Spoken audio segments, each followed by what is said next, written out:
Hello students, कैसे हो आप सब। उम्मीद करता हूँ आप और आपकी जो स्टडी है वो बहुत अच्छी चल रही है। तो और ये भी उम्मीद कर रहा हूँ कि जिस तरह से प्लान मैंने आपको बताया था आप उसी अकॉर्डिंग तैयारी कर रहे हो और आपकी तैयारी बहुत अच्छे से हो रही है। आपको कोई भी डाउट है आप मुझे टेलीग्राम पर मैसेज कर सकते हो, इंस्टाग्राम पर मैसेज भेज सकते हो। मैं बहुत मेरी पूरी कोशिश है कि मैं, और बच्चों को पता भी है कि मैं साथ साथ में रिप्लाई कर रहा हूँ, चाहे आप यूट्यूब पर कमेंट कर रहे हो, चाहे आप इंस्टाग्राम पर मुझसे पूछ रहे हो, मैं आपके साथ हूँ। मुझे बस ये है कि आपका जो एग्ज़ाम है वो बहुत अच्छा होना चाहिए, ठीक है। और अगर आपको कोई दिक्कत है प्लीज़ आप नीचे, मैं वो प्लेलिस्ट में मैंने सारी वीडियोस डाल दी हैं जिसमें पूरा प्लान क्या है हमारा, ठीक है। बोर्ड एग्जाम्स को किस तरह से हमें मतलब कि अटैम्प्ट करना चाहिए वो सब कुछ बताया हुआ है। PYQs बताए हुए हैं, सारी इंपॉर्टेंट MCQs, एक्सपेक्टेड MCQs बताए हुए हैं, एक्सपेक्टेड केस स्टडीज़ बताई हुई हैं, और पासिंग मार्क्स के लिए भी जो स्ट्रेटजी है वो वीडियो भी मतलब हमारे चैनल पर जो है वो आ चुकी है। वो सब कुछ आप देख सकते हो अपने अकॉर्डिंग जो आपको कन्वीनियंट लगे, ठीक है। मैं ये नहीं बोल रहा कि जस्ट वीडियो बनाने के चक्कर में क्या वीडियो देखनी है। जिस तरह से आपको कन्वीनियंट लगे, बस आपका टाइम वेस्ट नहीं होना चाहिए और आपकी जो मतलब कि जो प्रेपरेशन है वो अच्छे से होनी चाहिए, ठीक है। तो आज की जो वीडियो है बेसिकली वो इस आपने थंबनेल में देख ही लिया होगा कि हम ना सारे फॉर्मूलाज को एक बार रिवाइज करने वाले हैं। कुछ बच्चों ने मेरे से रिक्वेस्ट की थी कि सर आप फॉर्मूलाज जो है वो रिवाइज करवा दो एक बार, तो बहुत अच्छा होगा। तो मैं वही कोशिश कर रहा हूँ और मैं अपना पूरा जी जान लगा रहा हूँ अपनी इन सभी वीडियोस पर कि आपकी तैयारी अच्छे से हो पाए। और आपसे सबसे ये रिक्वेस्ट है कि प्लीज़ अगर मेरे एफर्ट्स अच्छे लग रहे हैं तो आप वीडियो को शेयर जरूर करना अपने फ्रेंड्स के साथ, लाइक कीजिए, कमेंट कीजिए, मतलब कि इससे हमारे चैनल को हेल्प मिलेगी कि वो ग्रो कर पाए और भी बच्चों तक जो है वो चैनल हमारा जो है वो पहुंच पाए, ठीक है। तो ऐसा करते हैं, तो बिना किसी देरी से वीडियो को जो है वो स्टार्ट करते हैं। तो देखो, सबसे पहले रिलेशन एंड फंक्शन से स्टार्ट होंगे हम, ठीक है। तो रिलेशन फंक्शन में आपको पता है रिलेशन जो होता है, रिलेशन क्या होता है, सबसेट होता है A क्रॉस B का। A क्रॉस B आपको लिखना आना चाहिए कि ऑर्डर्ड पेयर किस तरह से हम लिखते हैं। तो ये टाइप्स ऑफ रिलेशन है, यूनिवर्सल रिलेशन है। टाइप्स ऑफ रिलेशन अगर खाली उसमें कोई एलिमेंट नहीं तो एम्प्टी है, यूनिवर्सल जिसमें सारे मतलब कि वो उसके बराबर ही आ जाए। तो मेन हम यहाँ पर बात करेंगे बेसिकली रिफ्लेक्सिव, सिमेट्रिक और ट्रांजिटिव की। तो रिफ्लेक्सिव रिलेशन कब होता है, देखो अगर मैं यहाँ पर कोई सेट लिखूँ 1 2 3, तो अगर 1 का रिलेशन 1 के साथ हो, 2 का 2 के साथ हो, 3 का 3 के साथ हो, तो उस रिलेशन को जो है वो हम रिफ्लेक्सिव बोलते हैं। ऐसा नहीं है अगर ये सिर्फ हो तो ये रिफ्लेक्सिव नहीं है, अगर सिर्फ ये हो तो भी रिफ्लेक्सिव नहीं है। ये तीनों हो, अगर यहाँ पर 4 एलिमेंट है तो चारों के ऑर्डर डबलेट होने चाहिए, 5 है तो पांचों के डबलेट जो है वो होने चाहिए, ठीक है। अगर हम सिमेट्रिक की बात करें तो सिमेट्रिक में हम ये चेक करते हैं कि अगर 1,2 है तो उसका उल्टा भी होना चाहिए। तो ये इस बात का आप ध्यान रखोगे। अगर 2,3 है तब हम चेक करेंगे कि क्या 3,2 है, और क्या 3,2 अगर है तो क्या 2,3 है। मतलब इस तरह से हम चेक करते हैं सिमेट्रिक का। तो सिमेट्रिक में चेक करना बहुत ईजी है। जो सबसे ज़्यादा टेंशन वाली बात होती है वो होती है ट्रांजिटिव में। तो ट्रांजिटिव को लेके बच्चों के मन में वहम भी बहुत सारे होते हैं। तो अगर आप ट्रांजिटिव की डेफिनेशन पढ़ो, ट्रांजिटिव की डेफिनेशन में यही होता है कि A, B belongs to R and B, C belongs to R, then ये कॉमन हो गया ना, then A, which employs A, C belongs to R। तो ये होता है बेसिकली। तो बहुत से बच्चे ना इस डेफिनेशन को बहुत ध्यान से नहीं पढ़ते। यहाँ पर लिखा हुआ है इफ अगर ये दो सिचुएशन हैं और थर्ड अगर ट्रू हो जाए तब हम उसको ट्रांजिटिव बोलते हैं। इसकी मैं आपको एक एग्जांपल देने की भी कोशिश करता हूँ। देखो इसकी एग्जांपल में हम आपको ये दे सकता हूँ, जैसे ना कोई रिलेशन है, मान लो ये कोई रिलेशन दिया हुआ है और आपसे वो पूछें क्या ये रिफ्लेक्सिव है। ऑब्वियस बात है, यहाँ पर 1 है तो 1 का 1 के साथ पेयर तो है नहीं, तो ये रिफ्लेक्सिव नहीं है। सिमेट्री बहुत आसानी से चेक हो जाएगा। 1,6 है तो 6,1 तो है ही नहीं है, तो ये सिमेट्रिक नहीं है। ट्रांजिटिव, अब बहुत से बच्चे ना इसको ट्रांजिटिव बोलते हैं कि ये ट्रांजिटिव भी नहीं है, बट ये ट्रांजिटिव है। और बहुत से टीचर्स ने भी इसको गलत बताया हुआ है कि ये ट्रांजिटिव मतलब कि नहीं है। ये ट्रांजिटिव है क्योंकि 1,6 तो है, बट 1,6 के साथ आगे कोई पेयर ही नहीं जिसके यहाँ पर 6 होगा, तो हम इसको चेक ही नहीं कर सकते। 2,7 यहाँ पर 7 के साथ कोई पेयर ही नहीं है जिसको हम चेक कर पाएँ, तो ये ट्रांजिटिव है। क्योंकि हमें कोई पेयर नहीं मिला तो ये ट्रांजिटिव है। बहुत सारी इसमें कंफ्यूजन है, आप गूगल कर लेना, आपको आपका आंसर जो है वो मिल जाएगा कि ये ट्रांजिटिव है। एक और बात बता देता हूँ, कुछ बच्चे क्या करते हैं जब वो पेयर चेक करते हैं, तो एक बच्चे ने मुझसे पूछा, मान लो इस तरह से, ठीक है। अब एक बच्चे ने मुझसे पूछा कि सर ये जो ट्रांजिटिव है, उस बच्चे ने क्या किया, 1,1 का रिलेशन देखा, इसके साथ ये मैच हो रहा है, और 1,2 है, ठीक है। 1,2 का चेक किया, 2,2 1,1 है, तो उन्होंने बोला ट्रांजिटिव है। बट ये ट्रांजिटिव नहीं है क्योंकि 1,2 को ना हम 2,3 के साथ भी चेक करेंगे और 1,3 यहाँ पर नहीं है, तो ये ट्रांजिटिव नहीं है। तो इस बात का आप ध्यान रखोगे रिलेशन एंड फंक्शन में, मतलब रिलेशन में इसमें ट्रांजिटिव को लेके बच्चों के मन में बहुत सारी कंफ्यूजन है, तो इसको आपने बहुत ध्यान से करना है, ठीक है। अब इसके बाद जो आपको पढ़ना है, देखो इसमें से आपको ना 5 मार्क क्वेश्चन आएगा। एक हो सकता है कि रिलेशन में से आ जाए, दूसरा आपको 1 ऑन 2 मतलब फंक्शन में से आ जाए। तो कोई भी फंक्शन 1 ऑन 2 कब होता है, वैसे इसको मैंने आपको बहुत डिटेल में समझाया हुआ है। देखो different elements of x have different मतलब only one and only one image in y. देखो ये फंक्शन नहीं है। पहली बात तो ना आपको फंक्शन की क्लैरिटी होनी चाहिए। ये फंक्शन नहीं हो कि ये 1 की 3 भी है 1 की 4 भी है, ऐसा फंक्शन में पॉसिबल नहीं है। ये भी फंक्शन नहीं हो कि ये एलिमेंट खाली रह गया, ये एक फंक्शन है। यहाँ पर खाली जगह कोई चक्कर नहीं है, बट 1 की भी इमेज है 2 की भी इमेज है, सिंगल सिंगल ये भी फंक्शन है। तो सबसे पहले आपको फंक्शन क्लियर होना चाहिए। 1 क्या होता है, different elements of x have different images in y. इसको मैं ऐसे समझा सकता हूँ कि अगर ये मैं देखा हूँ तो ये एक 1 फंक्शन है, क्योंकि डिफरेंट एलिमेंट्स की डिफरेंट डिफरेंट इमेज है, तो ये एक 1 फंक्शन है। और ऑन टू में क्या होता है, ऑन टू में ना यहाँ पर इस साइड को मैं वाई बोलता हूँ हमेशा, जैसे 1 2 3 4 5, मतलब इस तरह से अगर मैं आपको कहूँ, मतलब इस तरह से यहाँ पर कोई एलिमेंट खाली नहीं रहने कि every element of Y is an image of some element in X, ठीक है। तो इसको देखो 1 को प्रूव कैसे करते हैं, 1 को हम इस तरह से प्रूव करते हैं कि लेट हम ये मान लेते हैं लेट इमेजेस क्या हैं, सेम, और अगर एलिमेंट्स भी सेम आ जाएं तो हम उसको क्या बोलते हैं, 1 इसका एक रिवर्स तरीका भी होता है। हम ये मान लेते हैं कि इमेजेस मतलब एलिमेंट्स बराबर नहीं हैं और उनकी अगर इमेजेस भी बराबर ना आए तो भी इसको हम क्या बोल सकते हैं, 1 ठीक है। कुछ क्वेश्चंस में इसकी जरूरत रहेगी, जिन बच्चों ने क्वेश्चंस पढ़े हैं उनको पता है मैं किस क्वेश्चन की बात कर रहा हूँ। इवन ऑड वाला क्वेश्चन है, आप चेक कर लेना, ये बहुत इंपॉर्टेंट है। और ये ऑन टू के लिए ना मैंने आपको वैसे हमको दिखाने की कोशिश करता हूँ अगर मुझे मिल जाए तो। ये आपकी PYQs वाली वीडियो है जिसमें मैंने आपको ये बताया था कि सेम फंक्शन है, ध्यान से देखो, F X is equal to X square, F X is equal to X square. एक ऑन टू है, एक ऑन टू नहीं है। एक्स क्यूब एक ऑन टू है, मतलब ये सारे जो डिफरेंस हैं क्यों आ रहे हैं आपको पता है। हम F X is equal to Y मानते हैं, यहाँ पर वाई की वैल्यू नेगेटिव नहीं आ सकती, इसलिए एक वाई में -2 जो है वो खाली रह गया। अब natural number two natural number है तो यहाँ पर नेगेटिव वैल्यू आ ही नहीं सकती। अब ये भी ऑन टू नहीं है क्योंकि यहाँ पर अंडर रूट में एक्स की वैल्यू कितनी आ रही है, 1.414। अगर हम वाई को 2 लेंगे तो वो भी नेचुरल नंबर को बिलोंग टू, ये भी ऑन टू नहीं है, ये ऑन टू है। तो मैंने इन बातों का जो आप ध्यान रखोगे रिलेशन एंड फंक्शन में, अगर आपने इसको अच्छे से समझ लिया तो समझ लो आपके 6 या 7 नंबर पक्के हैं, ठीक है। क्योंकि इनवर्स ट्रिग्नोमेट्री में मतलब कि ज़्यादा कुछ करने को नहीं है। अगर मैं इनवर्स ट्रिग्नोमेट्री की बात करूँ तो इनवर्स ट्रिग्नोमेट्री मैं आपको दिखा ही देता हूँ एक बार। तो ये आपकी इनवर्स ट्रिग्नोमेट्री, तो मैं आपको यही कहूँगा कि इनवर्स ट्रिग्नोमेट्री की ना बस ये डोमेन रेंज होकर के जाना कि साइन इनवर्स की डोमेन कितनी होती है, -1 to 1, रेंज कितनी होती है, -π/2 और सेम कॉस इनवर्स की, मतलब ये पढ़ के चले जाना। इसमें से कोई ना कोई क्वेश्चन आपको जिस तरह से साइन इनवर्स -1/2 की प्रिंसिपल वैल्यू निकाल दो, साइन इनवर्स साइन 33π/5, ऐसे कुछ क्वेश्चंस आएंगे और वो चेक कर लेना कि यहाँ पर ये देखो, मैं आपको हमेशा बोलता हूँ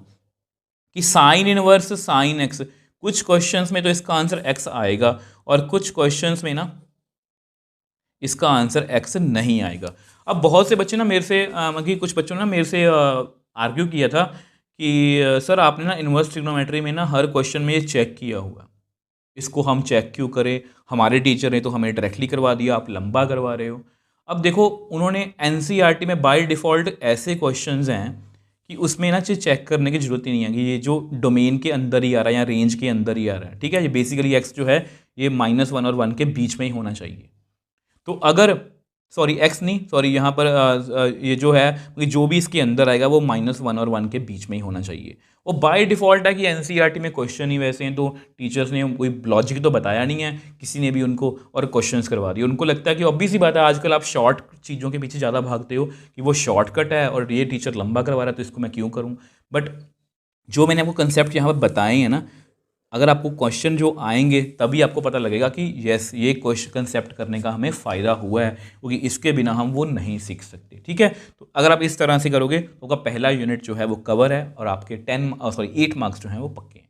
देखो इसके बाद हम बात करते हैं मैट्रिसेस की। देखो मैट्रिसेस में क्या है, अब आप मेरे को बताओ, ये आपको पता है ये रो होती है, ये कॉलम होती है, ये आपको पता होना चाहिए। सेम यहाँ पर 3 रोज़ हैं, 2 कॉलम है, और इसको हम हमेशा ऑर्डर को हम हमेशा इस तरह से लिखते हैं R×C। इसको याद करने का तरीका RC, जैसे रॉयल चैलेंजर बेंगलोर है ना, मैंने उससे याद रखता हूँ कि RC आएगा, ठीक है। अब देखो types of matrix, rectangular matrix जिसमें रो और कॉलम बराबर नहीं होते रेक्टेंगुलर बोलते हैं, स्क्वायर जिसमें रो और कॉलम बराबर होते हैं जिसको हम स्क्वायर मैट्रिक्स बोलते हैं, कॉलम मैट्रिक्स जिसमें सिर्फ कॉलम एक होता है। अगर मैं आपको एग्जांपल लेके दिखाऊं, ये कॉलम मैट्रिक्स है, इसमें कॉलम एक ही है, रो कितनी है 4।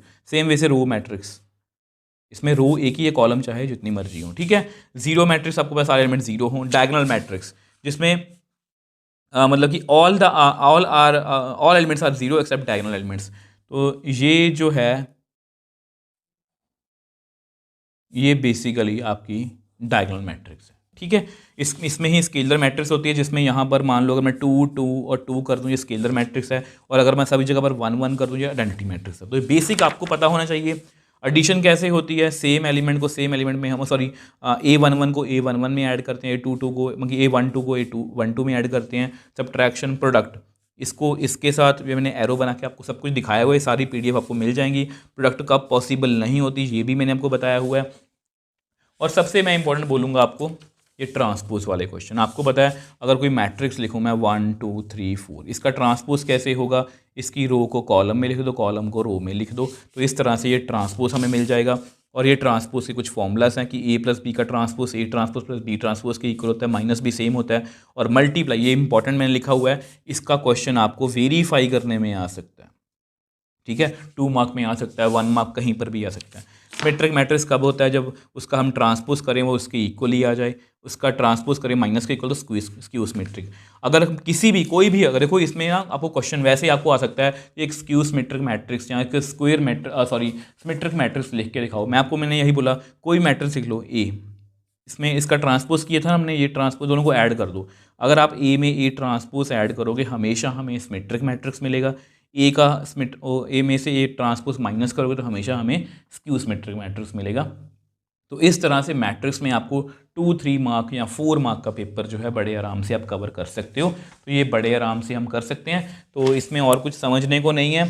तो ऐसा करते हैं, इसके बाद हम डिटर्मिनेंट की बात करते हैं। देखो डिटर्मिनेंट में ज़्यादा कुछ नहीं, डिटर्मिनेंट आपको एक्सपैंड करना आना चाहिए। डिटर्मिनेंट को हम एक्सपैंड कैसे करते हैं, ठीक है, बाय नॉर्मली हम रो 1 के साथ ही एक्सपैंड करते हैं। अगर कुछ इस तरह से मैं लिखूँ 2 3 4, यहाँ पर मैं कोई भी एलिमेंट लिख दूँ तो यहाँ पर प्लस होता है, यहाँ माइनस, यहाँ प्लस होता है, ये आपको याद होना चाहिए। इसमें आपको एरिया ऑफ ट्रायंगल वाले क्वेश्चन जरूर करके जाने चाहिए। आपको पता है एरिया ऑफ ट्रायंगल में ना क्वेश्चन है कि एरिया ऑफ कोई भी मान लो हमें 3 मान लो हमें पॉइंट्स दिए हुए हैं 2 3 चलो 4 5 6 7, तो अगर हम वो एरिया निकालने को बोलें तो हम इसको ऐसे लिखेंगे, यहाँ पर 1 1 1 डिटर्मिनेंट 1/2, तो ये एरिया ऑफ ट्रायंगल आ जाता है, ठीक है। और अगर ये ट्रायंगल का एरिया 0 आ जाए तो पॉइंट्स क्या होते हैं, कोलिनियर। तो ऐसे क्वेश्चन मतलब 4.3 आपको बहुत ध्यान से करनी है।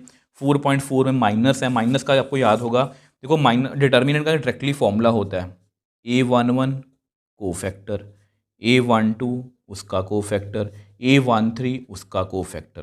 तो प्लीज़ इसको याद रख लेना, कोई भी रो उठा लो, कोई भी कॉलम उठा लो, A1 मतलब जो A स्मॉल लिखा है वही कैपिटल लिखो, जो स्मॉल लिखा है वही कैपिटल लिखो। तो ये क्वेश्चन भी आपको MCQ में आ सकता है।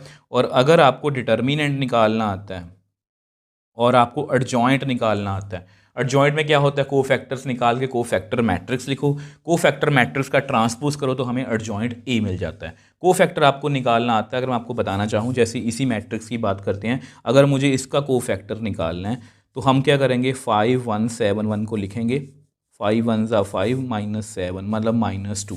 अब बेसिकली यहाँ पर A11 एलिमेंट है तो -1 की पावर 1 + 1, ये कितनी मंगी 2, मतलब पॉजिटिव स्क्वायर आ गया ना, स्क्वायर पॉजिटिव होता है तो इसके बाहर पॉजिटिव, मतलब इसका आंसर -2 ही आएगा। तो इस तरह से हमें 9 कोफैक्टर्स यहाँ डिपेंडिंग अपॉन किस तरह का मैट्रिक्स है कोफैक्टर निकाल के कोफैक्टर मैट्रिक्स लिखते हैं। एडजॉइंट करते हैं तो एडजॉइंट A मिलता है, उसका डिटर्मिनेंट करेंगे, उसके डिवाइड करेंगे तो हमारे पास A इनवर्स आ जाता है। और अगर डिटर्मिनेंट 0 है तो उसको हम क्या बोलते हैं, सिंगुलर मैट्रिक्स, और सिंगुलर मैट्रिक्स का इनवर्स हम नहीं निकाल सकते। तो छोटे छोटे क्वेश्चन हैं, ये आपको आने ही चाहिए। और अगर आपको ये क्लियर है तब आपको ये वाला क्वेश्चन जो है, ठीक है, ये वाला क्वेश्चन जो मैं 4.6 का, ये आपको 5 मार्क में 100% आएगा, तो ये आपको करके जाना चाहिए। तो इसमें आपको दो तरह की सिचुएशंस मिलेंगी। अगर डिटर्मिनेंट, पहले सबसे पहले डिटर्मिनेंट निकाल लेना, अगर वो जीरो के इक्वल है तो ए इन्वर्स जो है उसका एग्जिस्ट नहीं करेगा, और अगर इन्वर्स एग्जिस्ट नहीं करेगा तब आपके सामने सिचुएशन होगी कि adjoint A B, adjoint A निकाल लेना, उसको बी से मल्टीप्लाई कर देना। तो अगर वो जीरो के इक्वल नहीं आया तो उसको हम क्या बोलेंगे, नो सोल्यूशन, मतलब इनकंसिस्टेंट सिस्टम। और अगर डिटर्मिनेंट जीरो नहीं है तब आपको 100% श्योरिटी है कि वन सोल्यूशन है, और ये आपको 1 मार्क में भी जो है पूछ सकते हैं। तो अगर आप डिटर्मिनेंट और मैट्रिक्स कर लेते हो तब भी आपकी 10 मार्क्स की प्रेपरेशन जो है बड़े आराम से हो सकती है। अब मैंने कुछ पॉइंट्स समझाए हुए हैं। Area is always positive quantity, we always take absolute value. तो एरिया जब भी हम निकालते हैं, एरिया ऑफ ट्रायंगल वाले क्वेश्चंस की अगर बात करें, अगर नेगेटिव भी आता तो उसको हम पॉजिटिव कर देते हैं। और कुछ क्वेश्चंस में ना एरिया गिवन होता है तो वो हमें कुछ पॉइंट्स निकालने को बोलते हैं, या यहाँ पर मान लो ये क्वेश्चन में वो एक्स की वैल्यू पूछ लें, तब हम यहाँ पर जो भी वैल्यू लिखेंगे उसको हम प्लस माइनस लिखते हैं। मैंने आपको यही समझाने की कोशिश की है। और ये वही कोफैक्टर वाला क्वेश्चन मैंने आपको बताया कि मतलब कोफैक्टर से हम डिटर्मिनेंट कैसे निकाल सकते हैं, और ये कुछ फॉर्मूलाज हैं। तो ये फॉर्मूलाज की डेरिवेशन करने की आपको जरूरत नहीं है। ए इंटू वर्ड जॉइंट ए कितना होता है, डिटर्मिनेंट इंटू आई। ठीक है, सिंगुलर मैट्रिक्स किसको बोलते हैं, जिसका डिटर्मिनेंट कितना होता है, जीरो। तो अगर A and B non singular matrix of same order, then A B और B A is also non singular matrix, ये आपको पता होना चाहिए। एडजॉइंट ए, ये वाला क्वेश्चन आपको पेपर में CBSE सैम्पल में आया हुआ है। एडजॉइंट ए का डिटर्मिनेंट कितना होता है, ए डिटर्मिनेंट की पावर n-1, ये आपका की इनवर्स का फॉर्मूला है। तो डिटर्मिनेंट में बस हमें इतना ही करना है। अगर आपको ये क्लियर है तो 10 मार्क्स मतलब 18, पहले यूनिट में हमने 8 मार्क्स कर लिए, इस यूनिट में हमने 10 मार्क्स कर लिए, 18 मार्क्स की आपकी प्रेपरेशन जो है वो हो चुकी है। अब देखो नेक्स्ट हम बात करने वाले यूनिट 3, मतलब आपका कैलकुलस। तो उसमें सबसे पहला जो चैप्टर है वो आपका कंटिन्यूटी एंड डिफरेंशिएबिलिटी है। देखो कंटिन्यूटी एंड डिफरेंशिएबिलिटी का ये फॉर्मूला, ये LHL है, ये RHL है, ये F(c) है। अगर ये तीनों आपस में बराबर आ जाएं तो फंक्शन को हम कंटिन्यूस बोलते हैं। ठीक है, देखो बहुत से बच्चे ना मेरे से ये पूछ रहे हैं आजकल, मतलब पहले भी पूछते थे जब वो कंटिन्यूटी करते हैं, कि sir h approaches to zero हमें कहाँ पर लगाना है, कहाँ पर नहीं लगाना। तो मैं आपको यही कहूँगा, अगर मैं आपको मान लो वैसे एक क्वेश्चन लिख के दिखाता हूँ। मान लो कुछ ऐसा क्वेश्चन है, x less than 2 x greater than equal to 2, ये क्वेश्चन है, हमें कंटिन्यूटी चेक करनी है। तो अब सी बात है, हम यहाँ पर 2 पर हमारा ब्रेकिंग पॉइंट है, तो 2 पर ही हम कंटिन्यूटी चेक करेंगे कि क्या फंक्शन 2 पर टूट रहा है। अगर वो टूट रहा है इस तरह से, वो डिसकंटिन्यूस है। अगर वो मतलब लगातार टूट ही नहीं रहा तो वो कंटिन्यूस है। तो हम यहाँ पर ये क्या यूज़ करते हैं, x अप्रोचेस टू 2 नेगेटिव, और राइट हैंड लिमिट में x अप्रोचेस टू 2 प्लस। ये इसलिए लिखते हैं, इसका लिखने का पर्पस ये होता है कि 2 नेगेटिव का मतलब है कि 2 से कम, 2 से कम फंक्शन की वैल्यू ये रही एक्स स्क्वायर, 2 से ज़्यादा पर फंक्शन की वैल्यू ये रही x प्लस 2। इसके बाद आपको वो बहुत से टीचर ना इसको डायरेक्टली करवा देते हैं, वो गलत नहीं है, बट वो ना एक्चुअल में बच्चे उसमें कंफ्यूज होते हैं कि सर कहाँ पर एच लगाएं, कहाँ पर हम एच ना लगाएं। तो मैं आपको यही कहूँगा कि लॉजिकली जो ट्रू है या लॉजिकली जो करेक्ट मतलब मेथड है वो एच वाला ही है, कि एच अप्रोचेस टू जीरो हम लेंगे। ठीक है, क्योंकि इसका मतलब ये है कि एक्स जो है वो 2 को अप्रोच कर रहा है। अब ये 2 नेगेटिव है, मतलब 2 से कम नंबर को अप्रोच कर रहा है, तो इसकी हम डायरेक्टली वैल्यू फिल नहीं कर सकते, तो इसलिए हम limit H approaches to zero लिखते हैं। तो इसमें करना क्या है, जहां पर भी एक्स है उसको लिखना है 2 माइनस एच, यहाँ पर स्क्वायर है तो स्क्वायर कर दो। यहाँ पर भी same, limit H approaches to zero, 2 plus H plus 2।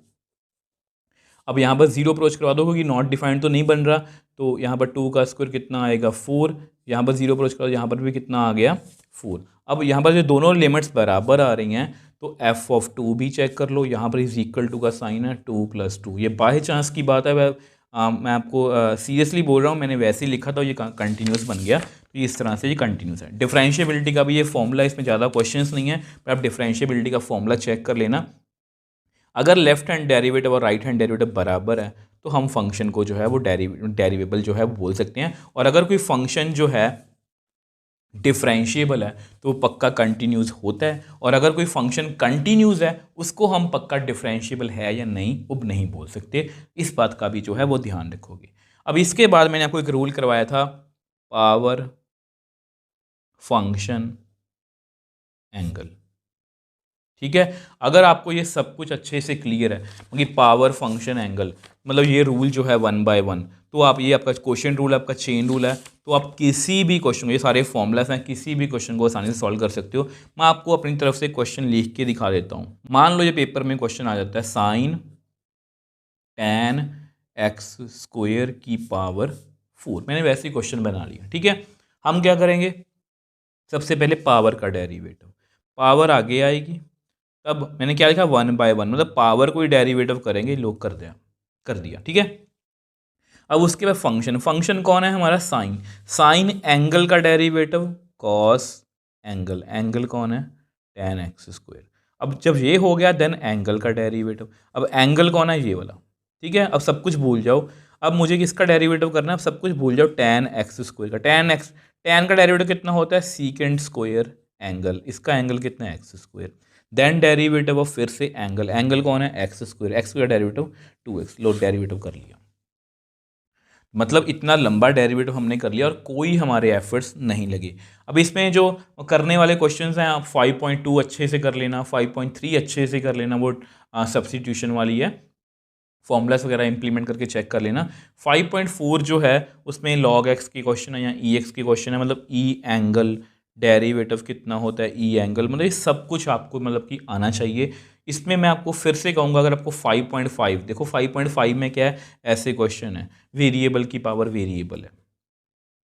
अब यहाँ पर बेसिकली देखो, मैंने वो बताया था कि इसको मैं डेरिवेटिव कर सकता हूँ, n पावर आ गया, इसको भी मैं कर सकता हूँ, बट इसको नहीं कर सकता डायरेक्टली। इसका फॉर्मूला होता है मेरे पास n(x(n-1), इसका n(x log n), ये देखो ए एक्स log a, बट इसका नहीं होता, तो इसको हम क्या करते हैं, taking log on both sides.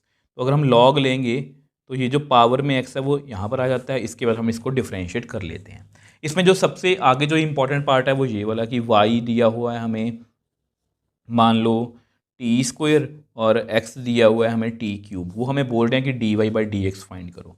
तो इसमें हम क्या करते हैं, इसको dy/dt करते हैं, इसको dx/dt करते हैं, फिर डिवाइड कर देते हैं। डबल डेरिवेटिव भी सेम है कि इसी को हमें, मान लो हमने डेरिवेटिव नहीं करना है, मान लो साइन एक्स का साइन एक्स का डेरिवेटिव, साइन मत छोड़ो, एक्स क्यूब ले लो, एक्स क्यूब का डेरिवेटिव कितना होगा, सिंगल 3x², और अगर उसको फिर से डिफरेंशिएट करेंगे हम तो कितना आएगा 6x। तो इस तरह से है, मतलब डेरिवेटिव में ना, अगर आपने ये गोल्डन रूल सीख लिया और डेरिवेटिव अगर आप करके चले गए तो आप आराम से 3-4 मार्क का डेरिवेटिव में से क्वेश्चन जो है वो निकाल सकते हो।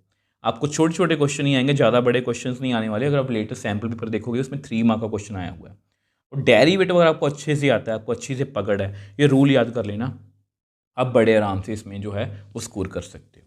अब देखो, इसके बाद हम बात कर लेते हैं एप्लीकेशन ऑफ डेरिवेटिव की। ठीक है, तो इसमें ना इसको देख के प्लीज़ मैं आपको बार बार बोल रहा हूँ, घबराना नहीं है। सिर्फ आप स्टेटमेंट वाले क्वेश्चन देख के घबरा जाते हो, बट आपको घबराना नहीं है, क्योंकि अगर आप देखोगे, आप लेटेस्ट सैम्पल पर उठा लो, नॉर्मली हर टीचर का हम हर एक जना क्या बोलता है कि मैक्सिमम मिनिमम कर जाओ, उसमें से केस स्टडी पक्का आएगी। और आप लेटेस्ट सैम्पल पेपर देखोगे ना, उसमें रेट ऑफ चेंज में से मतलब केस स्टडी आई हुई है, और जिस बच्चे ने मतलब कि रेट ऑफ चेंज को किया होगा वो उस केस स्टडी को बड़े आराम से कर सकता था। तो इसलिए पॉसिबिलिटी सारी हैं इसमें से। वैसे आपको 10 to 11 मार्क्स का पेपर में जो है एग्ज़ाम में पूछा जा सकता है। तो मैं आपको यही कहूँगा कि आपको rate of change of quantities करना है, इंक्रीजिंग डिक्रीजिंग करना है, और करना है मैक्सिमम मिनिमम। वैसे तो आप तीनों करके जाओ, अगर आपको तीनों नहीं हो रहे, मैक्सिमम को छोड़, या कोई भी टॉपिक छोड़ दो, बट ऐसा मत हो कि आप पूरा टॉपिक छोड़ दो, क्योंकि कहीं से भी क्वेश्चन आ सकता है।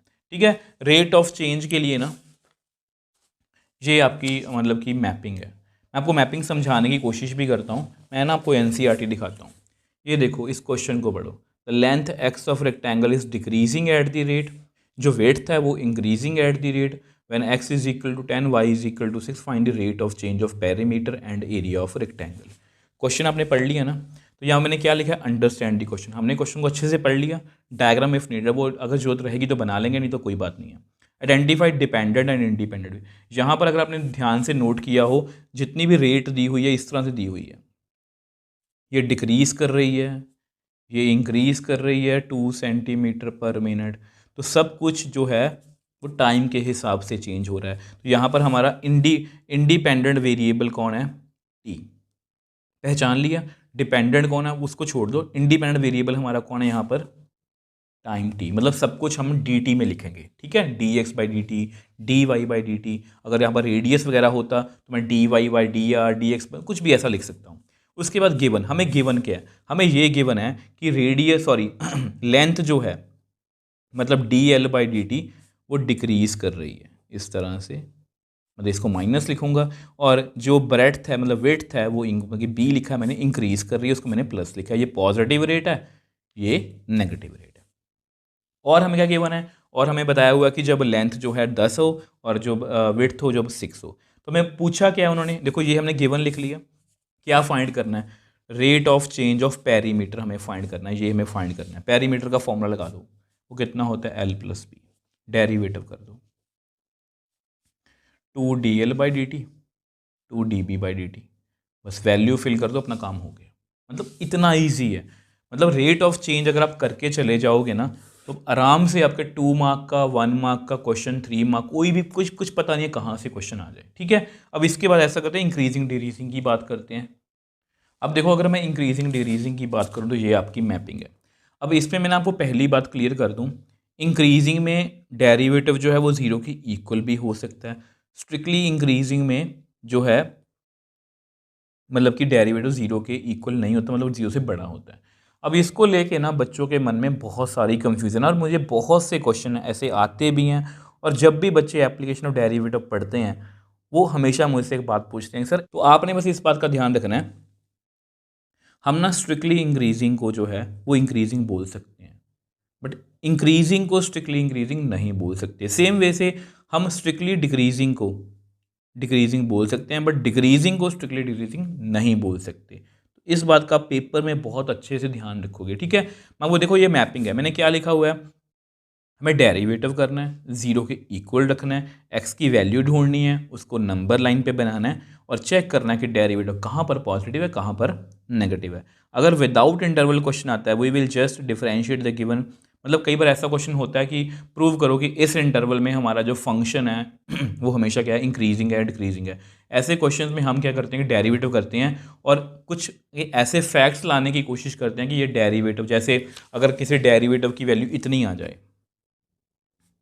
एक्स प्लस टू का होल स्क्वायर, तो मैं बोलूँगा कि ये हमेशा क्या है, डेरिवेटिव जीरो से या जीरो से बड़ा है, क्योंकि स्क्वायर कभी नेगेटिव नहीं हो सकता, इसका मतलब ये हमेशा इंक्रीजिंग है। अगर मैं किसी क्वेश्चन की बात करूँ, इजी सा क्वेश्चन कर लेते हैं, इस तरह का क्वेश्चन आपको पेपर में पक्का आएगा कि इसका चेक करो इंटरवल, हमें क्या करना है डेरिवेटिव, हमें क्या करना है इज इक्वल टू जीरो, हमें क्या करना है एक्स की वैल्यू कितनी आ गई -1, बनाओ नंबर लाइन पर, -1 से बड़ी वैल्यू भी सोच लो कितनी है, ज़ीरो, डेरिवेटिव में फिल करो कितना आएगा पॉजिटिव, इससे छोटी वैल्यू फिल करो -2 कितना आएगा नेगेटिव। तो यहाँ पर इंक्रीजिंग है यहाँ पर डिक्रीजिंग है। तो इस तरह से हम इंक्रीजिंग डिक्रीजिंग के क्वेश्चन जो है बड़े आराम से कर सकते हैं। आप अगर आप मैं आपको बताना चाहूँ, मतलब आप ना इसी तरह से साइन एक्स कॉस एक्स भी चेक कर सकते हो। साइन एक्स का डेरिवेटिव कितना होता है कॉस एक्स, ठीक है। अब आपसे कोई पूछे कि ये जो है इंक्रीजिंग है कि डिक्रीजिंग है, आप क्या बोलोगे, आपको पता है कि यहाँ पर नंबर लाइन तो नहीं बनेगी, यहाँ पर क्या बनेगा 0 से π/2, π/2 से पाई से 3π/2, 3π/2 से पाई, यही कि जो एंगल्स होते हैं वो यहीं कि सॉरी 2π आएगा, मतलब 0 से लेकर 360 तक होते हैं। पहले इंटरवल में कॉस पॉजिटिव है, सेकंड में नेगेटिव है, यहाँ पर नेगेटिव है यहाँ पर पॉजिटिव है, तो आप बोलोगे कि यहाँ पर ये इंक्रीजिंग है यहाँ पर ये डिक्रीजिंग है। तो इसी तरह से हम चेक करेंगे और यही हमारा तरीका है चेक करने का। और मैंने आपको सभी क्वेश्चंस इसी तरीके से कराए हैं। 6.2 जो है वो हर हाल में आपको करके जानी है, फिर आप कोई भी क्वेश्चन जो है बड़े आराम से सॉल्व कर सकते हो। अब देखो इसके बाद बात कर लेते हैं मैक्सिमम मिनिमम की, जिससे बच्चे नॉर्मली बहुत डरते हैं, ठीक है। मैं आपको वैसे भी ना पहले मैं दिखाना चाहता हूँ आपको क्वेश्चन। सबसे पहले मैक्सिमा और मिनिमा की बात करेंगे। इसमें दो तरह के टेस्ट हैं, first derivative test, second derivative test, ठीक है। अब सबकी अपनी अपनी ड्रॉबैक्स हैं, अपने अपने मतलब कि कुछ ना कुछ फ़ायदे भी हैं। तो मैं एक सिंपल सा क्वेश्चन ले लेता हूँ, ये भी बिल्कुल आपको इंक्रीजिंग डिक्रीजिंग की तरह लगेगा। यही क्वेश्चन आपको इंक्रीजिंग डिक्रीजिंग में भी आ सकता है। क्या किया था इंक्रीजिंग में हमने, डेरिवेटिव यहाँ पर भी कर दो, कितना आएगा 3x² - 3। क्या किया था इंक्रीजिंग डिक्रीजिंग में, हमने 0 के इक्वल रखा था, रख दो। तो यहाँ से 3x² इज इक्वल टू 3, तो x² कितना आ गया +-1, सॉरी x की वैल्यू, ठीक है। तो क्या किया था, नंबर लाइन पे बना लो, -1 बना लिया। तो ये बेसिकली मैं फर्स्ट डेरिवेटिव टेस्ट की बात कर रहा हूँ, ठीक है। तो इंक्रीजिंग डिक्रीजिंग में भी सेम था। तो अब जस्ट हमें करना क्या है, हमें डेरिवेटिव की वैल्यू चेक करनी है। इसके बीच में 0 यहाँ पर डेरिवेटिव में फिल करना, ये नेगेटिव आ रही है। इससे पीछे पॉजिटिव आ रही है, क्योंकि -2 अगर लोगे इससे पीछे तो ये पॉजिटिव बनेगी, और 1 2 यहाँ पर भी ये पॉजिटिव बनेगी। तो जब भी हम नेगेटिव से पॉजिटिव जाते हैं तो पॉइंट ऑफ मिनिमा, नेगेटिव से पॉजिटिव ये मिनिमा है, पॉजिटिव से नेगेटिव ये क्या है, पॉजिटिव नेगेटिव जा रहे हैं, ये क्या है, मैक्सिमम। और अगर साइन चेंज ही नहीं हो रहा, बाई चांस यहाँ पर पॉजिटिव है यहाँ पर पॉजिटिव है, तो पॉइंट ऑफ मतलब वो नीदर मैक्सिमा, जिसको हम पॉइंट ऑफ इन्फ्लेक्शन बोलते हैं। ये क्वेश्चन भी आपको पेपर में आ सकता है। सेकंड डेरिवेटिव टेस्ट में हमें क्या करना है, यहाँ पर वैल्यूज़ निकाल ली, इसका डबल डेरिवेटिव कर दो। डबल डेरिवेटिव करना कितना आएगा, 6x। इसमें अगर आप पहले वैल्यू फिल करो 1, तो पॉजिटिव 6 आ रहा है, -1 फिल करो तो नेगेटिव वैल्यू आ रही है, ठीक है। पॉजिटिव है तो देखो यहाँ पर 1 पर क्या आ रहा है, मिनिमा, नेगेटिव पर क्या आ रहा है, मैक्सिमा। सेम यहाँ पर भी है। अब आप कहोगे सर हमें दो फिर मेथड क्यों सीखने हैं, कई बार क्या होता है कि डबल डेरिवेटिव की वैल्यू 0 आ जाती है, तो वहाँ पर डबल डेरिवेटिव टेस्ट जो है वो फेल हो जाता है। अब यहाँ पर मैं आपको अपना मतलब एक सजेशन दे देता हूँ अगर आपको लगे किसी क्वेश्चन में कि डबल डेरिवेटिव करना इजी है, ठीक है, डेरिवेटिव बहुत ज़्यादा कॉम्प्लिकेटेड नहीं बन रहा, तो अब सेकंड डेरिवेटिव टेस्ट की तरफ जाना। अगर आपको लग रहा है कि मतलब कि किसी क्वेश्चन में डेरिवेटिव ही इतना कॉम्प्लिकेटेड है, फर्स्ट और सेकंड डेरिवेटिव करके बहुत कॉम्प्लिकेटेड हो जाएगा, तब आप उसमें जो है क्या करो, उसमें आप फर्स्ट डेरिवेटिव टेस्ट की तरफ चले जाओ, ठीक है। अब इसी क्वेश्चन को देखो, मैं आपको साथ साथ बता देता हूँ, कंफ्यूज मत होना प्लीज़। एक क्वेश्चन होता है एब्सोल्यूट मैक्सिमम और एब्सोल्यूट मिनिमम वाला क्वेश्चन। उसमें क्या होता है कि यहाँ पर इंटरवल दिया होता है, मान लो आपको इंटरवल वो दे रहे हैं कि -3 to 4। हमें क्या करना है, हमें -1 की वैल्यू फिल कर लेनी है। देखो हमें क्या करना है, जो भी ये एंड पॉइंट्स आ गए हैं, मतलब क्रिटिकल पॉइंट्स आ गए हैं, -1 और 1, -1 को इसमें फिल करो, 1 को इसमें फिल करो, -3 को फिल करो, 4 को फिल करो। जो सबसे छोटा होगा वो एब्सोल्यूट मिनिमम है, जो सबसे बड़ा होगा वो एब्सोल्यूट मैक्सिमम है। तो इस तरह से हम चेक, वैसे ये क्वेश्चन ज़्यादा इंपॉर्टेंट नहीं है। अब इसके बाद जो सबसे इंपॉर्टेंट है वो ये वाला फर्स्ट स्टेटमेंट वाले क्वेश्चंस। अब उसके लिए मैंने लिखा हुआ है कि हम किस तरह से कांस्टेंट लिखते हैं, किस तरह से लिंक ढूंढते हैं, मैं सब कुछ आपको बताने की कोशिश करूंगा। ऐसा करते मैं आपको एक क्वेश्चन थोड़ा सा समझाने की कोशिश करता हूँ। चलो इस क्वेश्चन को एक बार दोबारा से समझ लेते हैं, ठीक है। ये आपका बोर्ड क्वेश्चन है, ये मैंने प्रीवियस ईयर क्वेश्चन में से ये क्वेश्चन उठाया, ये वीडियो आप चेकआउट कर सकते हो, ठीक है। अब इस क्वेश्चन को शुरू करने से पहले बता दूं कि जितने भी स्टेटमेंट वाले क्वेश्चन हैं वहाँ पर हम सेकंड डेरिवेटिव टेस्ट ही लगाएंगे, तो आपको रूल्स सारे पता होने चाहिए। शो दैट ध्यान से क्वेश्चन पढ़ना, height of cylinder of maximum volume that can be inscribed in a sphere of radius a is 2a by √3। तो यहाँ पर एक सफ़ियर है, सफ़ियर के अंदर एक सिलेंडर है। हाइट ऑफ मैक्सिमम, देखो वॉल्यूम के आगे क्या लिखा हुआ है, मैक्सिमम। मतलब हमें क्वेश्चन को ध्यान से पढ़ना होगी, इसकी स्टेटमेंट ना बड़ी अजीब तरीके से लिखी होती है।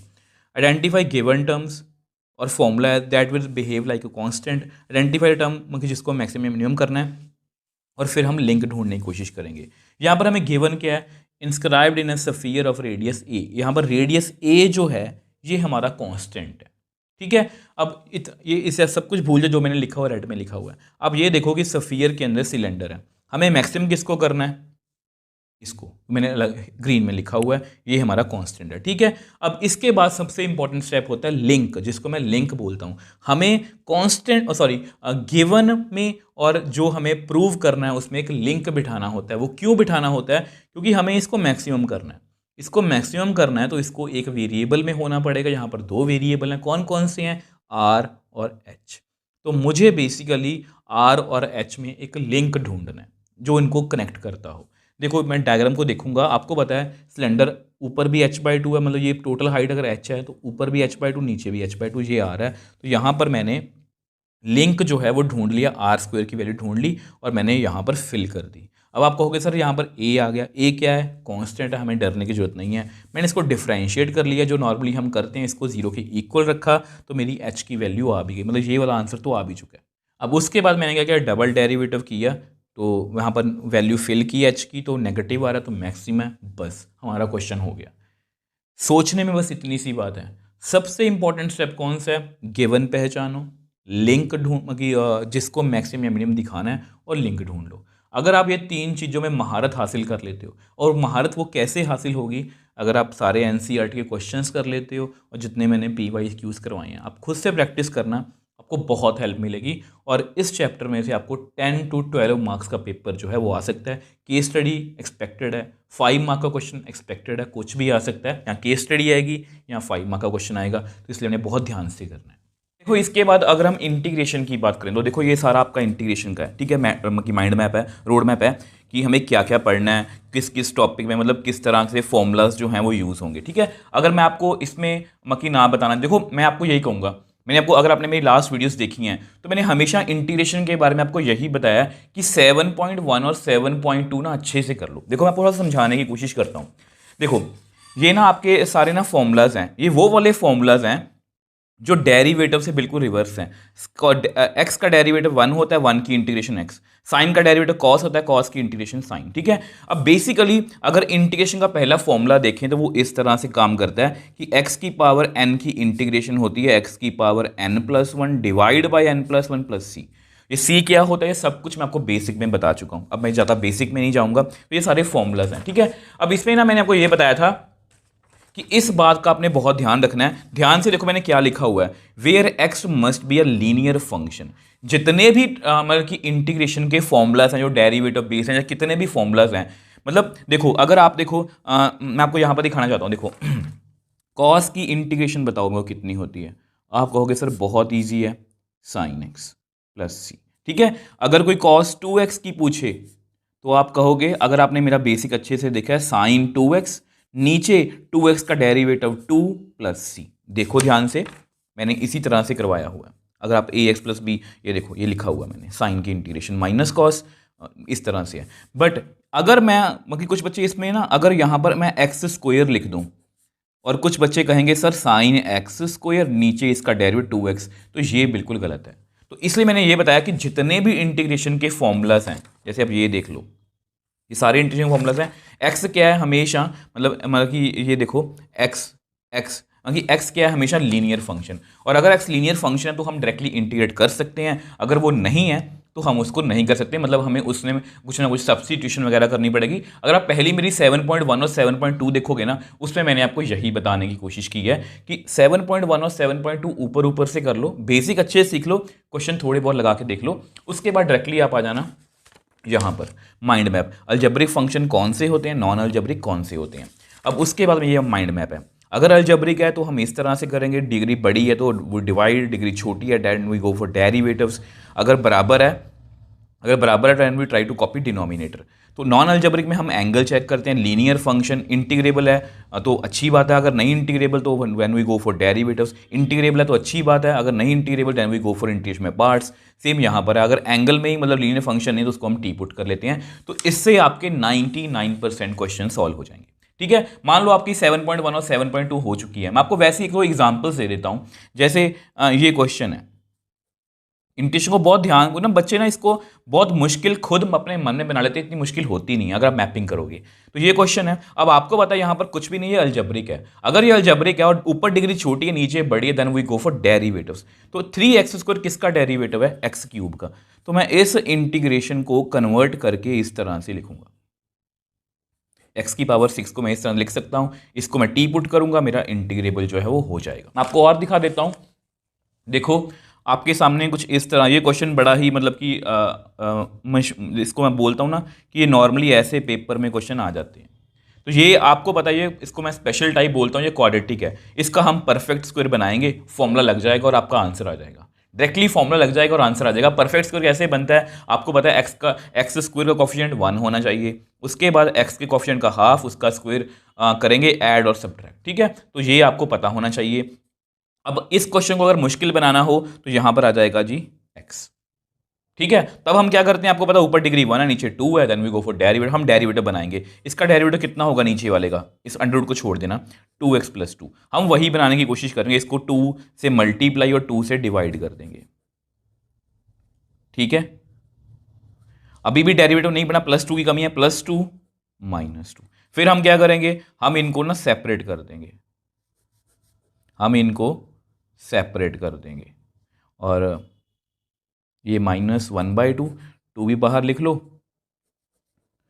तो बस और किसी तरह का क्वेश्चन नहीं आ सकता, देखो ध्यान से। अब इसका तो मतलब डायरेक्टली आपको पता है कि प्रॉपर्टी होती है कि फंक्शन की पावर n और साथ में उसका डेरिवेटिव पड़ा है, तो फंक्शन की पावर n+1 n+1। अब इस पर क्या होगा, वही जो मैंने आपको यहां पर समझाया था, परफेक्ट स्क्वायर देन फॉर्मूला। तो 7.4 में से अगर आपको क्वेश्चन आएगा तो इस तरह से आएगा। अब 7.5 की बात कर लेते हैं। अब आपको पता है 7.5 जो है वो बेसिकली कहाँ से है, वो पार्शियल फ्रैक्शन से है। पार्शियल फ्रैक्शन में 3 तरह के क्वेश्चन आ सकते हैं, आपको पता है ये भी आ सकता है, ठीक है। अब इसमें फर्स्ट टाइप लगेगी आपको, मैं आपको दिखाने की कोशिश करता हूं। ये देखो, अगर नीचे इस तरह से टर्म है तो उसको a/b सेपरेट करेंगे। अगर मतलब कि नीचे स्क्वायर है तो a/सिंगल टर्म, b/डबल टर्म, फिर c/ जो भी है। और एक होता है अगर ये जो मतलब पूरी है ना, मतलब अगर मैं आपको इसकी एग्जांपल देना चाहूँ तो ये आपकी सेकंड टाइप हो गई। और बाय चांस अगर कुछ इस तरह से सिचुएशन आ जाए x² + 1 x+2, तो ये आपकी थर्ड टाइप है जिसमें हम इस तरह से लिखेंगे, ठीक है। कुछ क्वेश्चंस मतलब कि पार्शियल फ्रैक्शन के अंदर भी हैं जो आपको मुश्किल लग सकते हैं, जैसे कि ये वाला, मतलब वो आपको लग सकते हैं बट एक्चुअल में वो नहीं है। मान लो ये पेपर में क्वेश्चन आ जाए तो आप कैसे करोगे। पहली बात तो पहचानेंगे कैसे। अब आपको पता है ये नॉन अलजेब्रिक है, नॉन अलजेब्रिक में हम एंगल चेक करते हैं, एक्स एक्स एक्स, ओके है।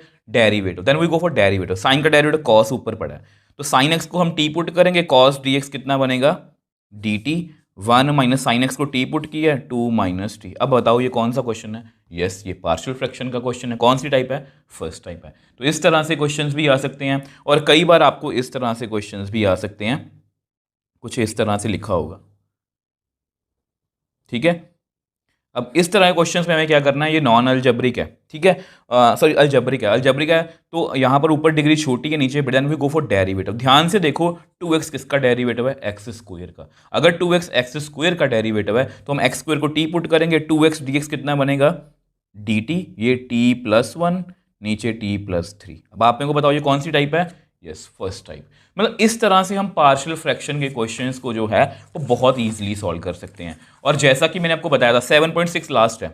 अगर आपकी बात मतलब कि ना तो अलजेब्रिक नॉन अलजेब्रिक से बने, देखो जैसे अगर मैं यहां पर लिखूं x sin x, अब ऑब्वियसली बात है ये नॉन अलजेब्रिक है, एंगल ठीक है, डेरिवेटिव के पास गए, डेरिवेटिव ने कहा साइन एक्स, डेरिवेटिव के पास जाओ, साइन का डेरिवेटिव कॉस वो इसके साथ नहीं है।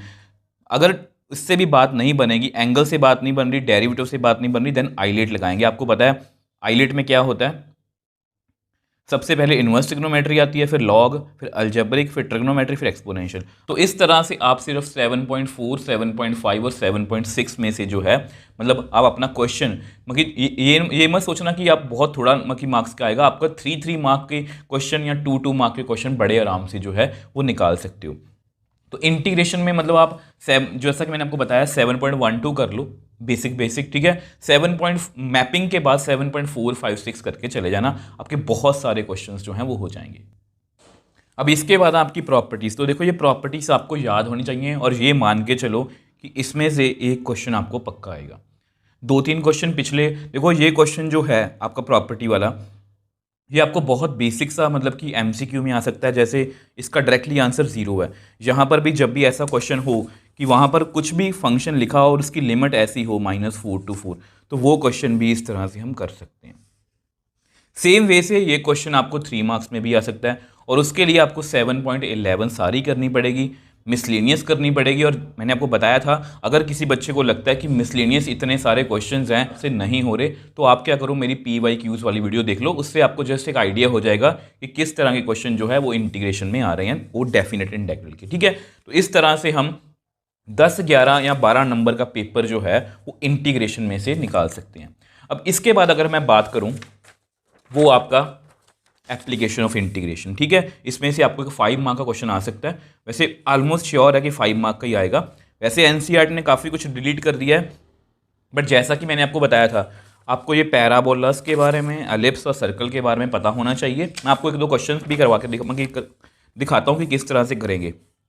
तो बेसिकली वर्टिकल और हॉरिजॉन्टल स्ट्रिप का आपने ध्यान रखना है, तो मैं आपको कुछ क्वेश्चन दिखाने की कोशिश करता हूँ। देखो ये आपके सामने क्वेश्चन है, ठीक है। ये बहुत इंपॉर्टेंट क्वेश्चन है जिसमें सर्कल है और एक लाइन है। सबसे पहले आपको सर्कल की इक्वेशन से आपकी रेडियस या मतलब कि जो सेंटर है वो निकालना आना चाहिए, ठीक है। उसके बाद हमें पॉइंट ऑफ इंटरसेक्शन निकालना होता है। जस्ट वाई को यहाँ पर एक्स फिल कर दो, आपका पॉइंट ऑफ इंटरसेक्शन आपके सामने आ जाएगा। उससे आपकी डायग्राम जो है वो क्लियर बन जाएगी। अब जैसा कि मैंने आपको बताया था 99% क्वेश्चंस में ना वर्टिकल स्ट्रिप का यूज होगा। तो हम क्या करेंगे, लेफ्ट टॉप यहां से रेड के अलोंग गए, ठीक है।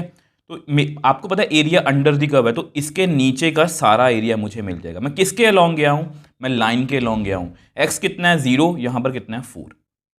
अब इतना एरिया रहता है तो मैं यहां पर गया, किसके अलोंग गया, सर्कल के अलोंग गया। मैं कहां से गया, 4 से 4√2 तक गया।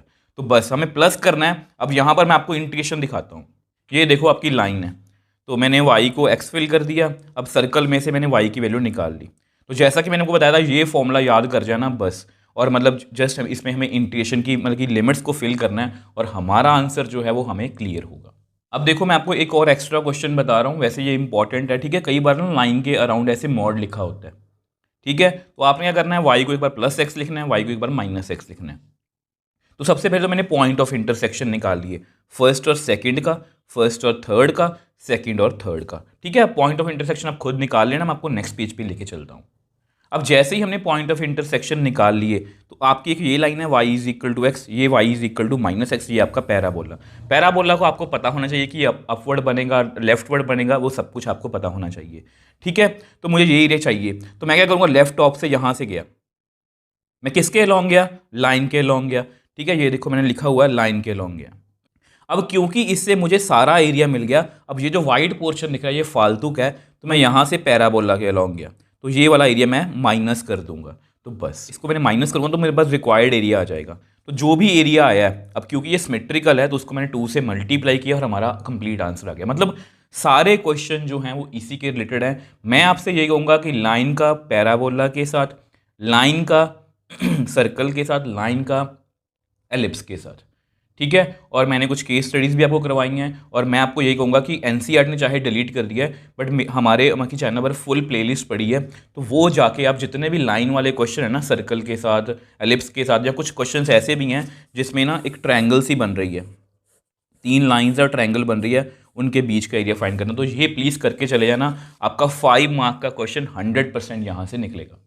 अब देखो इसके बाद हम बात करेंगे डिफरेंशियल इक्वेशन की, ठीक है। तो डिफरेंशियल इक्वेशन जो है उसमें से मैं आपको पहले ही बताया था, यहाँ से ना 1 मार्क के क्वेश्चन आ सकते हैं आपको 1 या 2, और बाकी जो क्वेश्चन आएंगे 2 वो होमोजीनियस या लीनियर मतलब लीनियर में से आ सकता है। कोई भी एक क्वेश्चन आ सकता है आपको 3 मार्क का, ठीक है। वेरिएबल सेपरेशन से जो क्वेश्चन आएगा वो 2 मार्क्स में आ सकता है वैसे, बट पूरे चांसेस है कि इन दोनों में से क्वेश्चन आपको बड़ा क्वेश्चन 3 मार्क्स का जो है वो आ सकता है। मैं वो थोड़ा सा बताने की कोशिश भी करता हूँ। अब देखो ये जो MCQ है ये बेसिकली डिग्री वाला है, ठीक है। ये आपको पेपर में आ सकता है। अब यहाँ पर देखो मैंने क्या लिखा हुआ है, नॉट डिफाइंड, ठीक है। आपको पता है सबसे पहले हम ऑर्डर चेक करते हैं, ऑर्डर के बाद डिग्री चेक होती है। ऑर्डर मतलब किस ऑर्डर का डेरिवेटिव, आप ऐसे याद रख सकते हो, सेकंड ऑर्डर डेरिवेटिव है, ठीक है। उसकी जो पावर होती है वो डिग्री होती है। तो मैंने आपको ये बताया था कि जितने भी डिफरेंशियल इक्वेशंस होती हैं, इक्वेशन का मतलब क्या होता है कि जितने भी मतलब डेरिवेटिव्स की पावर है वो या तो पॉजिटिव होनी चाहिए, उनमें कोई भी ऐसा ऑपरेशन प्लस माइनस या मल्टीप्लाई के अलावा कोई भी और ऑपरेशन नहीं होना चाहिए। इसकी डिटेल्ड वीडियो आपको जो बेसिक है ना डिफरेंशियल इक्वेशन का 9.1 में आप चेकआउट कर सकते हो। अब ये नॉट डिफाइंड क्यों है, कोई डेरिवेटिव जो है वो साइन के अंदर है, मतलब इस पर कोई और ऑपरेशन लगा हुआ है, तो इसलिए डिग्री क्या है, नॉट डिफाइंड। अब देखो ऐसा ही मिलता जुलता एक और मैंने आपको ऑर्डर डिग्री का एक और डिफरेंशियल इक्वेशन का क्वेश्चन करवाया था। यहाँ पर फ्रैक्शन में पावर है तो बच्चे क्या करते हैं कि डिग्री नॉट डिफाइंड, बट ऐसा नहीं है, ये सॉल्व हो रही है। यहाँ पर ध्यान से देखो मैंने इसको सॉल्व किया, ये आपको MCQ सीरीज में हमारी सारे क्वेश्चन जो है मिल जाएंगे। तो यहाँ पर देखो 1/4 पावर है, तो मैंने 1/4 को स्क्वेयरिंग करके हटा दिया, तब जाके ये सिंपल पावर में हो गया। तब हमारी ऑर्डर कितना आया, यहाँ पर 2 है और इसकी पावर कितनी है, 4। तो इस तरह से डिग्री और ऑर्डर में से आपको क्वेश्चंस आ सकते हैं। अब मैं आपको थोड़ा सा होमोजीनियस का बताने की कोशिश करता हूँ। अब देखो मैं अब आपके सामने 2 तरह के क्वेश्चन है, जैसे कि मैंने बताया था होमोजीनियस और लीनियर डिफरेंशियल इक्वेशन। तो ये जो क्वेश्चन है इसको एक बार भूल जाओ, मान लो ये क्वेश्चन आ गया, तो होमोजीनियस की पहचान क्या होती है, वैसे मैंने आपको बताया हुआ सब कुछ, मैं जस्ट आपको ऊपर से थोड़ा सा आइडिया दे देता हूँ।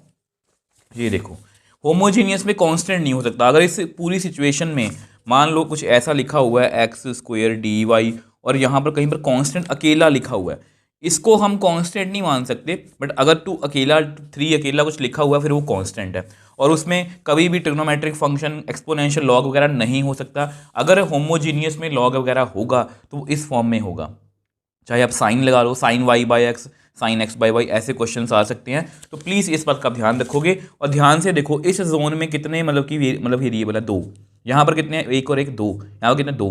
तो अगर ये सब जगह बराबर है तो ये होमोजीनियस है। होमोजीनियस को सॉल्व कैसे करते हैं ये आपके सामने है। वैसे मैंने ये माइंड मैप लिखा हुआ है, वाई को वी एक्स पुट करेंगे, D Y by D X की वैल्यू निकालेंगे, सब कुछ हम रिमूव कर देंगे, फिर वेरिएबल को सेपरेट करेंगे और इंटीग्रेट कर देंगे। तो इस तरह से जो है वो हम कर सकते हैं। अब ये एक मतलब पर्टिकुलर सोल्यूशन, आपको क्वेश्चन पर्टिकुलर सोल्यूशन का भी आ सकता है, सब कुछ कर लेना है। और जब आपको आंसर देखो, मैं आपको दिखाने की कोशिश करता हूँ, y is equal to 1, x is equal to 1 है। देखो जैसे इसको मैंने सॉल्व कर लिया, इंटीग्रेट कर लिया, ठीक है।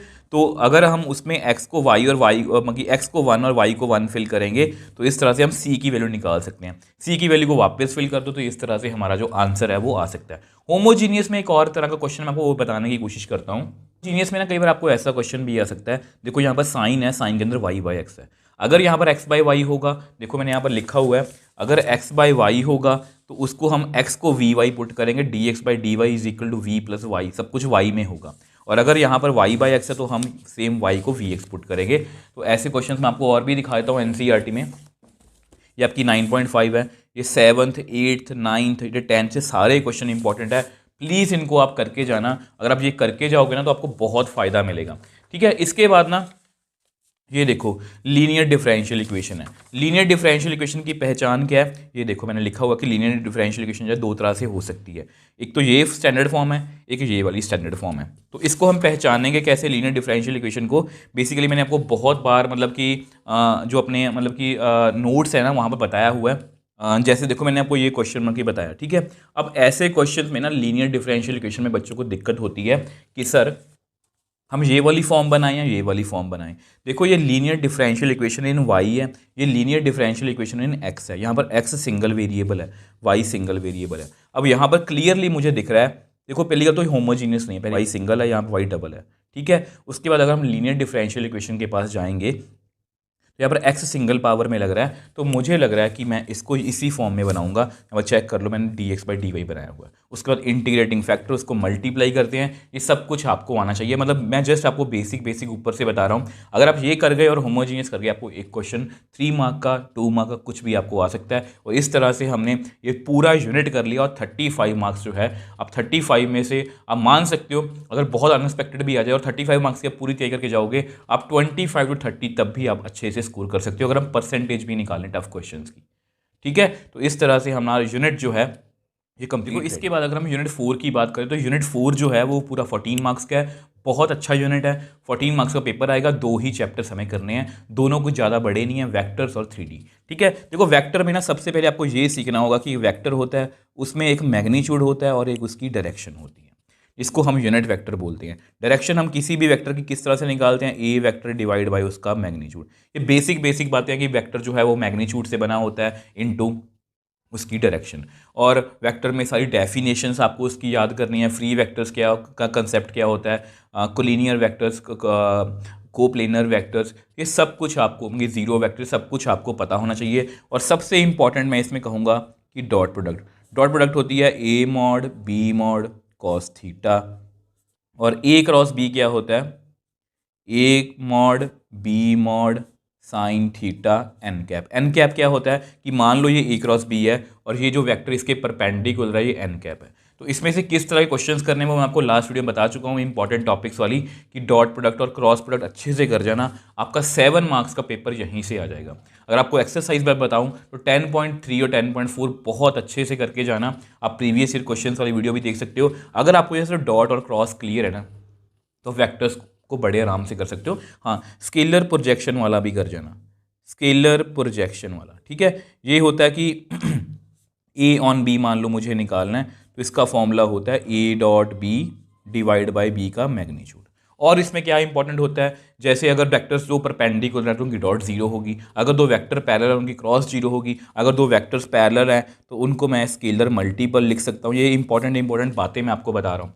और इसमें क्या याद रख सकते हैं हम, जैसे मुझे अभी एक बात याद आ रही थी, मेरे दिमाग से निकल गई, हाँ याद आ गया, जैसे डायरेक्शन रेशियोज एंड डायरेक्शन को साइंस कर जाना। और एक क्वेश्चन होता है, एक वेक्टर पता करो जो ए और बी दोनों के परपेंडिकुलर है। एक ऐसा वेक्टर पता करो जो ए वेक्टर और बी वेक्टर दोनों के परपेंडिकुलर है, मतलब हमें क्रॉस ढूंढनी है। तो प्लीज़ इस तरह के क्वेश्चन हम करके जाना, आप वो वेक्टर में से मतलब कि बड़ी आसानी से आप मतलब कि आप जो है वो क्वेश्चन मतलब जो निकाल सकते हो। अब इसके बाद अगर मैं दूसरे इस चैप्टर की बात करूँ, वो है आपका 3D। ठीक है, तो 3D में बेसिकली देखा जाए तो सिर्फ आपकी स्ट्रेट लाइन है। ठीक है, स्ट्रेट लाइन में भी देखें, r vector is equal to A plus lambda m, ये इक्वेशन है, और r vector is equal to A plus lambda b minus a. अगर पैरेलल वेक्टर गिवन है तो ये वाली इक्वेशन, अगर दो पॉइंट्स गिवन है पैरेलल वेक्टर नहीं गिवन तो ये वाली है। इसकी कार्टेशियन बहुत इंपॉर्टेंट है, मैंने आपको सब कुछ बताया हुआ है। ये देखो कन्वर्जेंस कि ये वाली इसकी कार्टेशियन है, R vector is equal to A plus lambda में। इस तरह से हम x1 y1 z1 क्या होता है, fixed point, m a b c क्या है, पैरेलल वेक्टर के कोऑर्डिनेट्स हैं। सेम वे से ये वाला लैम्डा b माइनस ए, x1 minus x1 x2 minus x1, मतलब ये ना आपको मतलब कि आना चाहिए। अगर मैं आपको और दिखाना चाहूँ, ये देखो यहाँ मैंने बताया हुआ है, इस बात को अपने बहुत अपने दिमाग में रखना है कि ये स्टैंडर्ड फॉर्म है, x minus x1 by a, y minus y1 by b, z minus z1 by c. आपको वो जानबूझ के ऐसी स्टेटमेंट भी देंगे। अगर कोई आपसे यहाँ पर ये पूछ ले कि इसका फिक्स पॉइंट कितना है, तो पहले आप उसको स्टैंडर्ड फॉर्म में लिखो। फिक्स पॉइंट कितना है, 1 माइनस 2 4, पैरेलल वेक्टर कितना है 2 3 5। ये देखो यहाँ से इसको x माइनस x1 से कंपेयर करना, तो पहले मुझे 2 को कॉमन लेना पड़ेगा, फिर माइनस मतलब कि यहाँ से निकालना पड़ेगा, तब जाके ये देखो पहले पैरेलल वेक्टर कौन सा लग रहा था मुझे 3 4 5, बेसिकली वो क्या है 3/2 माइनस 4 5/3। तो इन बातों का जो है वो आप ध्यान रखोगे। तो इसमें मैं आपको हमेशा बोलता हूँ कि 3 तरह के क्वेश्चन आपको करने हैं, इमेज वाला क्वेश्चन, शॉर्टेस्ट डिस्टेंस वाला क्वेश्चन। मैं आपको क्वेश्चन ऐसा करता हूँ, आपको दिखाई देता हूँ। देखो ये आपका इमेज वाला क्वेश्चन जिसकी मैं हर एक वीडियो में बात कर रहा हूँ। ठीक है, इसमें एक नहीं, इसमें 4 क्वेश्चन निकल सकते हैं, जिसको फुट ऑफ परपेंडिकुलर। देखो यहाँ पर क्या लिखा हुआ है, coordinates of the image of the point. अगर 1,6,3 एक पॉइंट है, उसकी हमें इमेज चेक करनी है। सबसे पहले इंपॉर्टेंट है फुट ऑफ परपेंडिकुलर।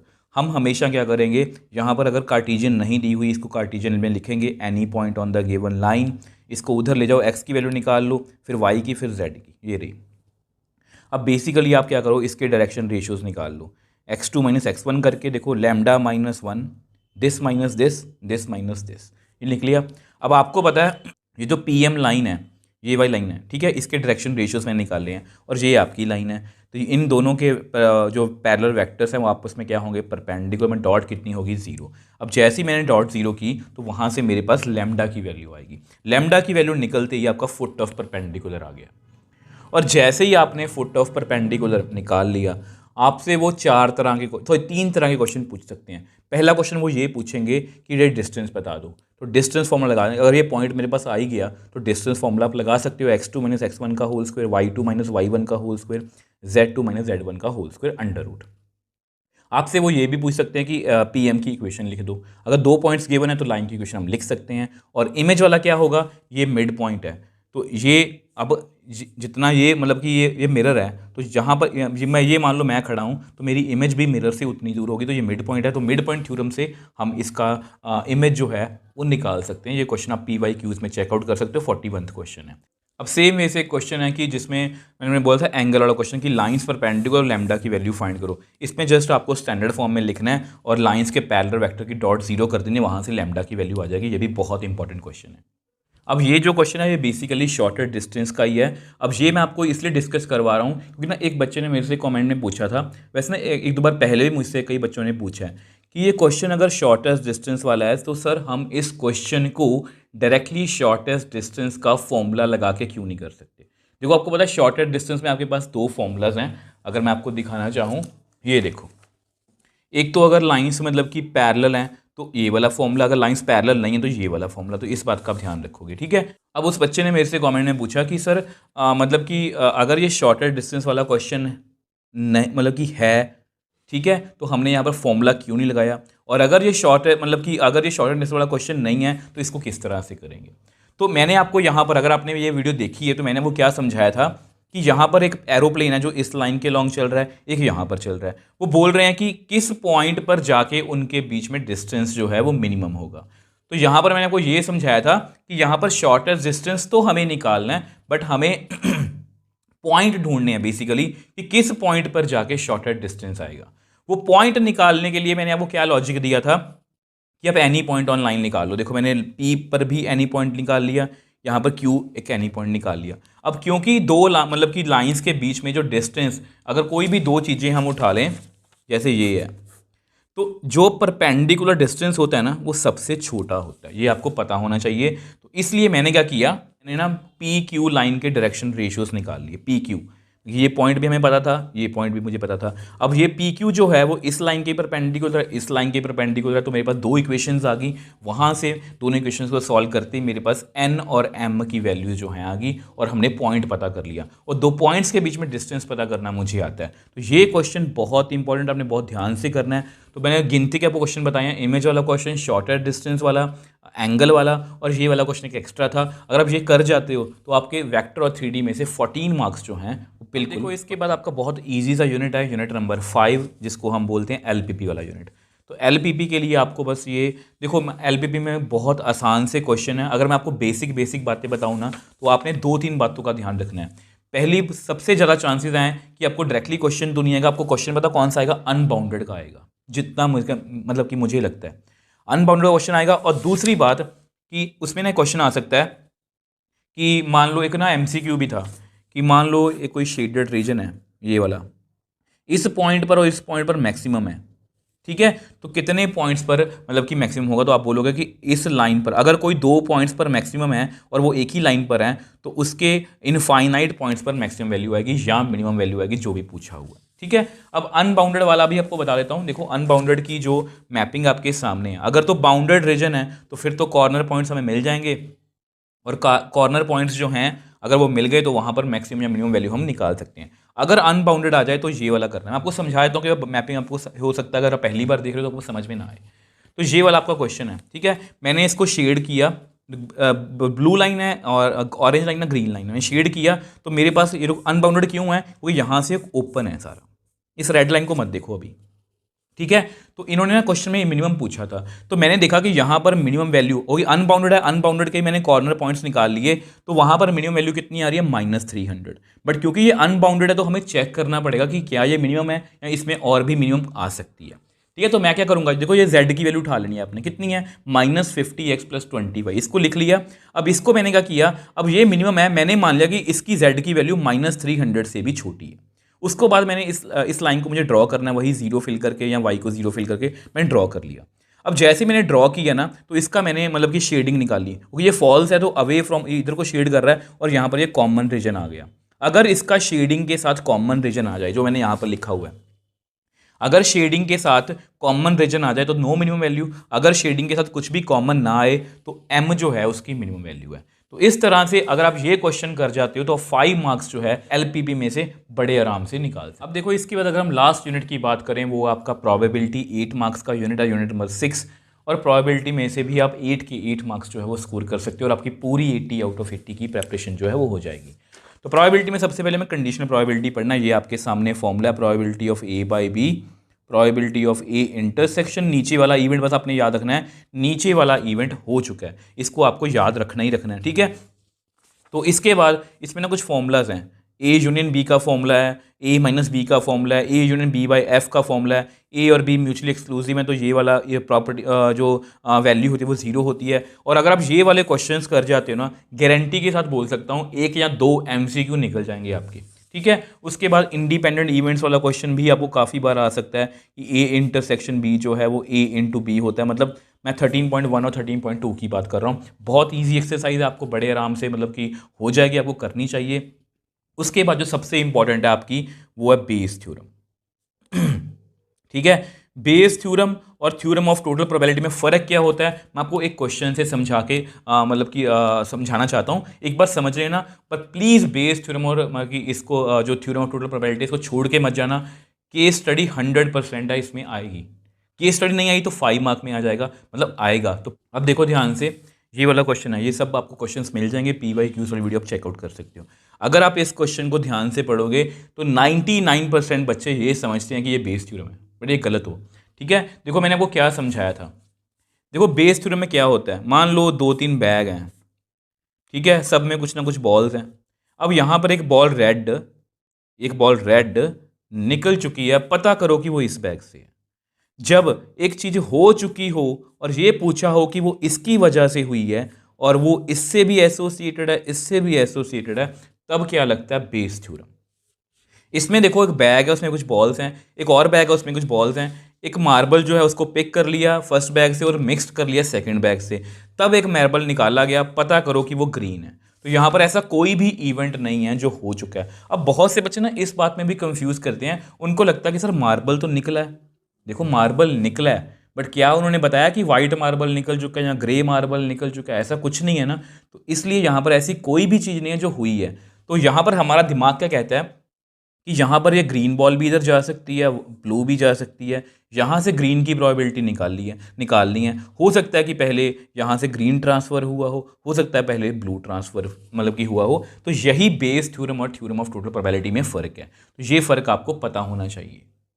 अब ये क्वेश्चन देख लो, ये बेस थ्योरम का है। एक गर्ल है जो डाइस को फेंकती है, 1 2 आता है तो एक 3 बार टॉस करती है, 3 4 5 6 आता है तो एक बार टॉस करती है। अब उसमें क्या है कि वो नोट करती है कि हेड और टेल। अब उसको ना टेल आ चुका है, प्रोबेबिलिटी पता करो कि उसने, देखो यहाँ पर क्या हो रहा है, उसको टेल आ चुका है, पता करो कि उसने 3 4 5 6 फेंका होगा। ये भी तो हो सकता है उसने 1 2 फेंका हो गया ना, दोनों से एसोसिएटेड, मतलब बेस थ्योरम लगेगी। तो ये बेस थ्योरम का फॉर्मूला है। मैंने आपको हमेशा बताया कि जब भी ए लिखो पहले E1 लिखो, E2 लिख लो, E3 है अगर E3 लिख लो, E4 है तो E4 लिख लो।